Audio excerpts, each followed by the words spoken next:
नमस्कार। क्या इतिहास एक बार फिर अपने को दोहराने जा रहा है?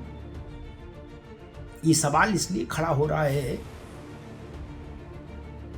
क्योंकि लोकसभा में नेता प्रतिपक्ष राहुल गांधी के खिलाफ भारतीय जनता पार्टी के एक मुखर सदस्य ने, सांसद ने, निशिकांत दुबे ने सब्सटेंटिव मोशन मूव किया है लोकसभा। ये सब्सटेंटिव मोशन जो है ये किसी एक चीज पर निर्णायक फैसले के लिए सदन में प्रवेश किया जाता है या पेश करने की अनुमति मांगी जाती है कि भाई अमुक विषय महत्वपूर्ण है, इस पर सदन को फैसला करना चाहिए। इस आशय से ये विशिष्ट कार्य के लिए ये मोशन मूव किया जाता है जो निशिकांत दुबे ने राहुल गांधी के खिलाफ मूव किया, जिसमें दो बातें कही गई। एक, राहुल गांधी की सदस्यता निरस्त की जाए लोकसभा से और उन पर आजीवन चुनाव न लड़ पाने की व्यवस्था दी जाए। इसका अर्थ सरल भाषा में कि राजीव गांधी को आजीवन चुनाव लड़ने से अयोग्य घोषित किया जाए। अब अगर मैंने शुरुआत में कहा कि क्या इतिहास खुद को फिर से दोहरा रहा है, तो उसका इससे एक पूर्व की एक घटना का इससे सीधा जुड़ाव है इस परिस्थिति से। और पूर्व की वो घटना है राहुल गांधी के परिवार से ही जुड़ी। जी हाँ, राहुल गांधी की दादी श्रीमती इंदिरा गांधी, उनकी भी लोकसभा की सदस्यता 1978 के दिसंबर में लोकसभा में प्रिविलेज मोशन लाकर छीन ली गई थी। जनता पार्टी की सरकार थी, मोरारजी देसाई प्रधानमंत्री थे। इंदिरा गांधी के खिलाफ हाउस में प्रिविलेज मोशन आया, विशेषाधिकार हनन का प्रस्ताव आया और इंदिरा गांधी की सदस्यता चली गई। तब इंदिरा गांधी भी नेता प्रतिपक्ष थी, इस वक्त राहुल गांधी भी नेता प्रतिपक्ष हैं। एक मोशन में इंदिरा जी की सांसदी चली गई और दूसरा मोशन अब राहुल गांधी की सांसदी लेने के लिए सदन के समक्ष उपस्थित है। इसलिए मैंने कहा इतिहास खुद को दोहरा रहा है क्या, और मांग क्या हो रही है कि केवल सदस्यता नहीं लो, फिर ये कभी जिंदगी में चुनाव न लड़ पाए ऐसा फैसला भी लोकसभा करे, ऐसा निर्णय भी ये सदन करे। कांग्रेस इस बात को शायद समझ रही है कि मामला कितना गंभीर है। इस बार खतरे की तलवार राहुल गांधी के ऊपर मंडरा रही है। शायद इसीलिए अब कांग्रेस ने अपनी रणनीति को थोड़ा बदला और उसने कहा कि जब सांसदी ले ही रहे हैं, सांसदी जाने की पूरी व्यवस्था बन ही रही है, तो कम से कम इतना तो कर लो कि शहादत की ही तैयारी कर लो कि भाई शहीद हुए, यही प्रचारित हो जाए। इसीलिए कल देर शाम राहुल गांधी ने अपने डिजिटल प्लेटफॉर्म्स पर एक पोस्ट डाली, मेरे खिलाफ एफआईआर करो, प्रिविलेज मोशन लाओ, सब्सटेंटिव मोशन लाओ, कुछ भी लाओ, कितना भी दमन करो, मैं किसानों की लड़ाई से पीछे नहीं हटूंगा, किसानों के साथ लड़ूंगा। ये शायद ये बताने के लिए कि भाई अगर सदस्यता जाए और चुनाव लड़ने से के लिए अयोग्य घोषित किया जाए राहुल गांधी को, तो कम से कम पार्टी देश भर में ये तो कहे कि राहुल जी तो किसानों के लिए शहीद हुए, गरीब के लिए, किसान के लिए, वंचित के लिए, दलित के लिए। इसीलिए के वेणुगोपाल को सुनिए, वो भी वही कह रहे, वेणुगोपाल भी, उनकी भी टोन वही है। वो कह रहे कि हमको फांसी पे लटका दो लेकिन हम गरीबों की आवाज उठाएंगे जरूर। तो क्या कांग्रेस को अंदाजा हो गया है कि राहुल गांधी का राजनीतिक जीवन एक गहरे संकट में फंस रहा है? हाँ, सोचने वाली बात। अगर राहुल गांधी की सांसदी चली जाती है और उन पर चुनाव लड़ने के लिए रोक लग जाती है, तो कांग्रेस के लिए और 10 जनपद के लिए, गांधी यानी गांधी परिवार के लिए, दोनों के लिए बहुत बड़ा खतरा हो जाएगा।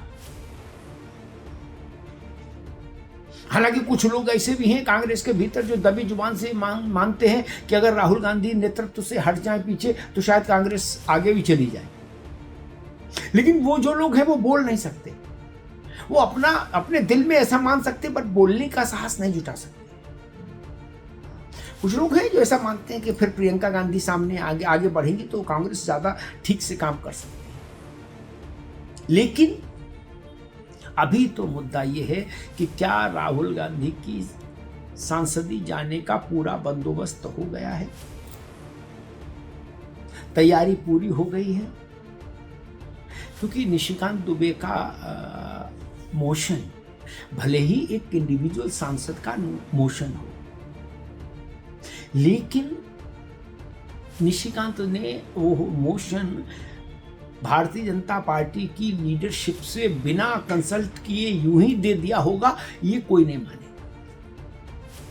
इसलिए राजनीतिक समझ रखने वाले ऐसा मानते हैं कि निशिकांत दुबे के मोशन को भले ही वो इंडिविजुअल कैपेसिटी में दिया गया है, फिर भी उस मोशन को एनडीए के मोशन के तौर पे ही देखा जाना चाहिए। उस मोशन के पीछे शक्ति और सामर्थ्य एनडीए की रहेगी, एनडीए का बैकअप रहेगा।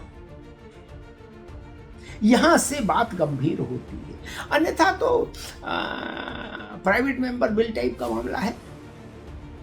एक अदद सांसद मोशन दे तो उस मोशन से क्या फर्क पड़ेगा? लोकसभा में तो बहुमत और अल्पमत से निर्णय होता है। अब निशिकांत के मोशन के साथ अगर बहुमत है तो तय जानिए राहुल गांधी की सदस्यता कोई नहीं बचा सकता। उन पर चुनाव लड़ने से रोक भी लगेगी। दोनों बातें जान लीजिए। अगर यह मोशन एनडीए की शक्ति और सामर्थ्य के साथ आया है तो भले दस्तखत इस पर अकेले निशिकांत दुबे को, क्योंकि मुझे नहीं लगता कि निशिकांत दुबे यूं ही जैसे होता है ना कि समय बिताने के लिए करना है कुछ काम, शुरू करो अंताक्षरी लेकर हरि का नाम, तो निशिकांत दुबे अंताक्षरी खेलने थोड़ा आए नहीं। वो सोच समझ के ये कदम उठाया गया है। पहले एक मसला था कि जिसे इंदिरा गांधी के खिलाफ उस समय के गृह मंत्री चौधरी चरण सिंह प्रिविलेज मोशन लेकर आए थे। तो सरकार की तरफ से आया था प्रिविलेज मोशन, जिसमें इंदिरा जी की सदस्यता गई थी। तो शुरुआत में लग रहा था, ऐसे संकेत मिल रहे थे कि भाजपा या सरकार की ओर से आएगा, लेकिन बाद में शायद भाजपा की लीडरशिप को ये ज्यादा बेहतर लगा कि सरकार की ओर से कोई प्रिविलेज मोशन आए। आप याद करिए किरण रिजिजू ने कहा था कि हम प्रिविलेज मोशन लाएंगे अगर राहुल गांधी ने माफी नहीं मांगी। लेकिन जब राहुल ने माफी नहीं मांगी तो फिर किरण रिजिजू ने अपने स्टैंड को थोड़ा सा बदल लिया। उन्होंने कहा कि भाजपा या सरकार प्रिविलेज मोशन नहीं लाएगी। हाँ, इंडिविजुअल सांसद ला सकता है। उसी रणनीति के तहत निशिकांत दुबे ये लेकर आए हैं प्रिविलेज सब्सटेंटिव मोशन। यहां पर राहुल गांधी फंस जाएंगे।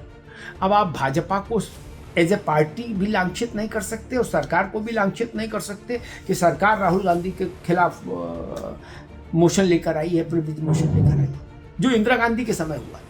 उस समय सरकार मैदान में आ गई थी। सरकार इस बार, क्योंकि शायद भाजपा के पॉलिटिकल मैनेजर्स इस बात को जानते हैं कि सरकार को खुलकर आने की जरूरत नहीं। सरकार के पास जो बहुमत है वो बहुमत अगर निशिकांत दुबे के इस प्रस्ताव के साथ खड़ा हो जाएगा, इस मोशन के साथ खड़ा हो जाएगा, तो ये मोशन पास हो जाएगा। सारा खेल तो बहुमत का है। इसीलिए कांग्रेस भी सतर्क हो गई है। सचेष्ट हो गई है और वो समझ गई है कि अगर सांसदी जानी ही है तो कम से कम उसको भुना लिया जाए, ये कह के कि राहुल गांधी किसानों के लिए लड़ रहे थे इसलिए उनकी सांसदी छीन ली गई, इसलिए उन पर रोक लगा दी गई कि वो कोई चुनाव नहीं लड़ पाए। लेकिन एक बात जान लीजिए, राहुल गांधी के लिए एक लाइन कहूँगा, बहुत कठिन है डगर पन घट की, ये जान लीजिए। धन्यवाद।